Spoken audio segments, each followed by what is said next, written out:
Vice President Biden, we are glad to welcome you on behalf of thousands, literally millions of people who are part of this movement. As you can see, we are people from every walk of life, whether it be Kansas farmers or fast food workers in the Carolinas, indigenous people, Latino people, people from the Midwest, the Northwest, the Far West. We are here. And we know that even in states with the history of voter suppression, the coming together of poor and low wealth people, this segment of voters around issues could break through and could certainly even break through in the solid South, could create a new voting bloc in this country. And they are listening to hear from you tonight, and we thank you for joining us. Following you, we will then begin to talk about our plan and have lawyers to come on and talk about our protections. But we first want to hear from you about your proposals to address the issues of poor and low wealth people. God bless you, my friend. I just want to thank you all. I understand Wanda Lakin and Reverend Leo. I want to thank you. I understand you spoke. I couldn't hear you. But Bishop, thank you for inviting me, and thank you for your friendship and your fellowship. You know, Reverend Theo Harris and Reverend Jackson, and to all of you joining us tonight, I'm humbled to be with you. My daughter, who is a full-time social worker, is part of your effort, and can't be here tonight because she's visiting a very sick friend who has a kidney replacement. But I just want you to, her name is Ashley, and Reverend, she's anxious to meet you. Look, together we can carry on Dr. King's Poor People's Campaign. It's based on a simple moral truth that we're all created in the image of God, and everyone's entitled to be treated with dignity and respect. My dad used to say, Joey, a job and a place in the community is a lot more than about a paycheck. It's about dignity. It's about respect. It's about being able to look your kid in the eye and say it's going to be okay. So many people today can't say that or do that. So many people have made the walk that my father had to make up a short flight of stairs back when things were going. He lost his job in Scranton, Pennsylvania years ago when I was a third grader, and said, you got to stay with your grandpop. It's going to be about a year. I'll come back every weekend. It's only 157 miles, Joey. I couldn't imagine what it was like going down asking my grandfather whether or not we could all stay there, including my mom. What a difficult thing that must have been. But look, everybody, a lot of people have been awful close. We got out of it. We lived in what is equivalent of now Section 8 housing for a while, but it took 5 years. My dad finally got us through. My generic point is everybody's felt any taste of this lack of respect, taste of this lack of opportunity, taste of being poor, taste of what it feels like, understands what you're doing, Bishop. You know, we've discussed how that moral truth animates the founding documents as you call them, the founding documents. The founding covenants is your phrase. And we're always talked about the work left undone to make real the promise of how too often our politics doesn't speak enough to the 140 million people who live in poverty, struggling paycheck to paycheck in the wealthiest nation on earth, scared to death.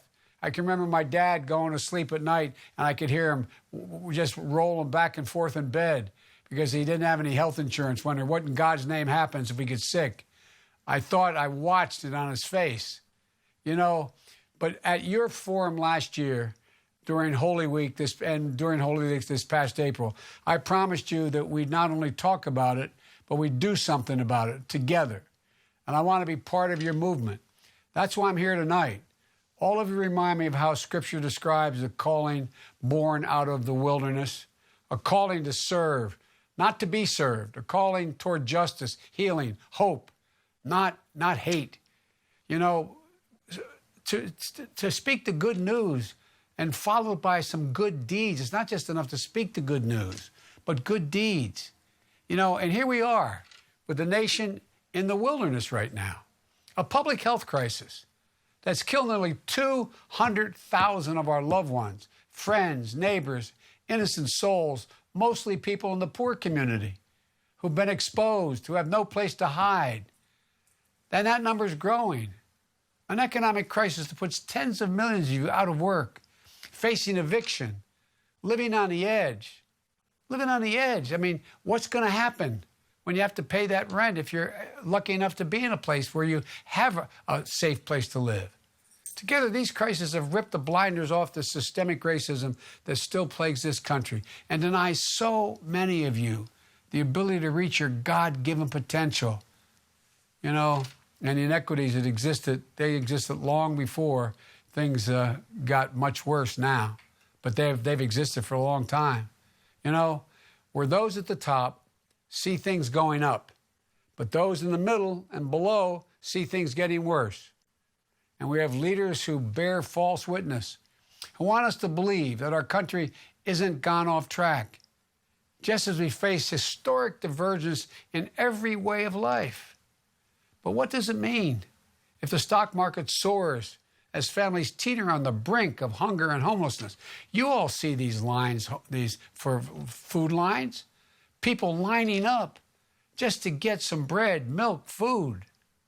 Or when we must take care of one another in a crisis, and those in power say, cut unemployment benefits so that those who cannot find work or work safely can't pay their bills, put food on the table, even proposing to cut the SNAP program, defund Social Security, eliminate Obamacare in the middle of a pandemic, reopen our schools without the resources or the guidance they need to do it safely. It's estimated to cost $20 billion to open our schools safely.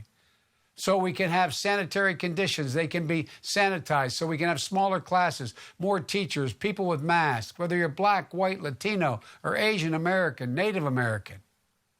But those in power want to sow division among us. You know, that's what we don't all want to see. They say we're all different. We don't want the same things, but we do. You want a decent shot. My dad used to say, Joey, I'm not looking for a hand. I'm looking for an opportunity. I don't expect the government to solve my problems, but I expect them to at least understand it.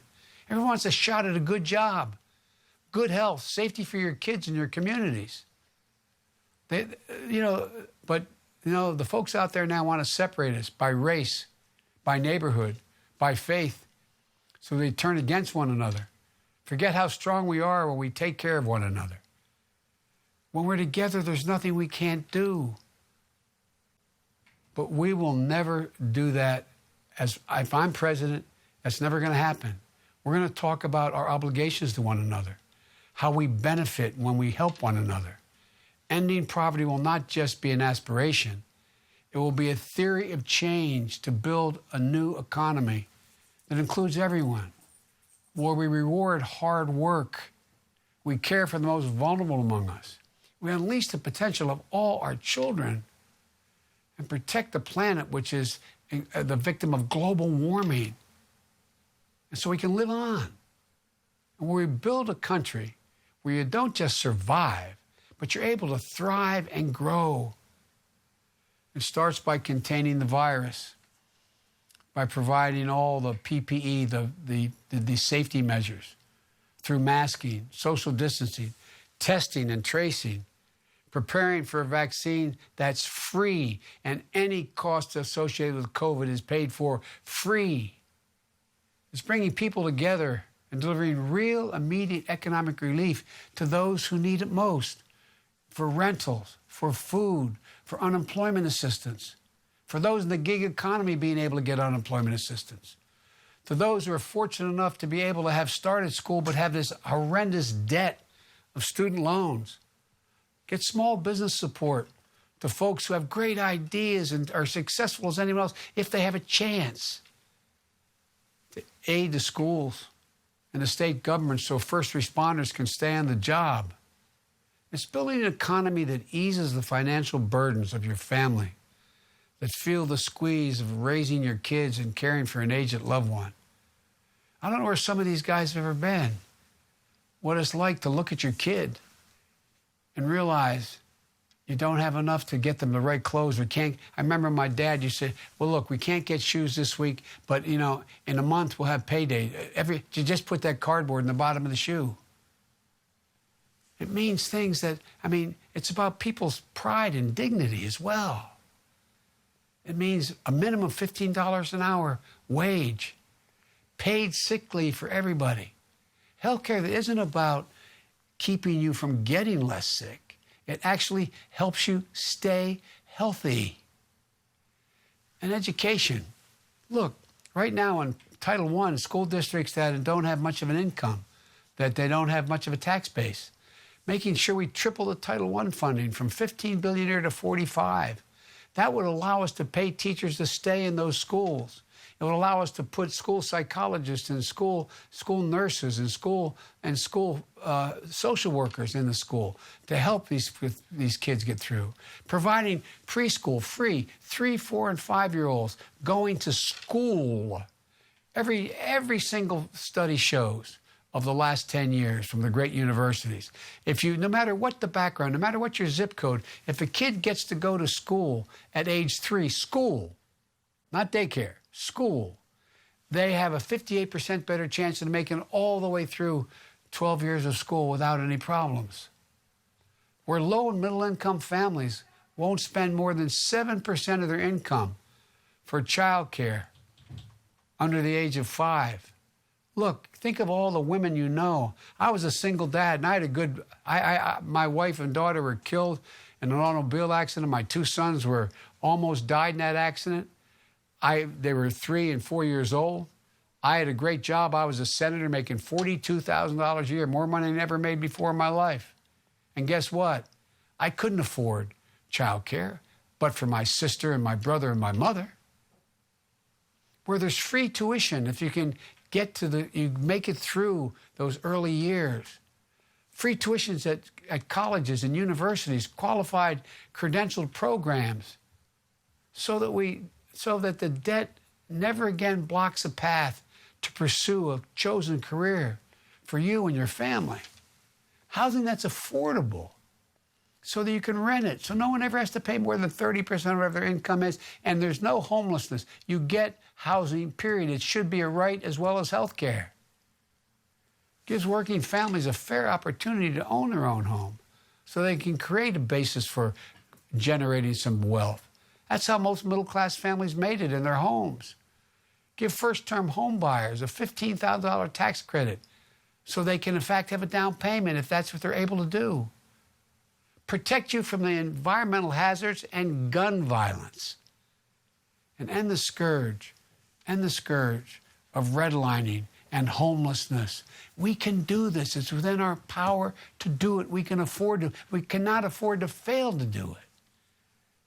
Historic investments that lift up all communities so we can fill the potholes in your streets and cracks in your sidewalk, fix the street lights, install needed broadband just as your children are trying to learn from home so you have the equipment and have the computer capability to do it. Demolish the blighted properties and create safe spaces to live and work and play safely. Environmental justice so we can turn a faucet on and drink water, breathe clean air. I'm sorry, I'm about to end, but no, we have to live we have to just give people a chance. And finally, it's protecting our sacred right to vote, the great equalizer in our democracy, the reason you all are together tonight. Our late friend John Lewis, and he was a friend, said freedom is not a state, it's an act. It's an act. And he always channeled this gospel hymn that guides us today. The gospel hymn goes like this, and you've all heard it. I don't feel no way tired. I've come too far from where I started from. Nobody told me the road would be easy. I don't believe he brought me this far to leave. All of you have the freedom and the power to act, to vote. Just keep the faith, because I promise you, I'll restore the dignity for everyone, especially the poor. Every time I'd walk out of my grandpa's house up in Scranton, Pennsylvania, he used to yell, "Joey, keep the faith." And my grandmother yelled, "No, Joey, spread it." We got to spread the faith because everyone is entitled to have some dignity. I want to thank you, and I'm sorry to go over, Bishop, but God bless you and all you do, and may God protect our troops. Thank you.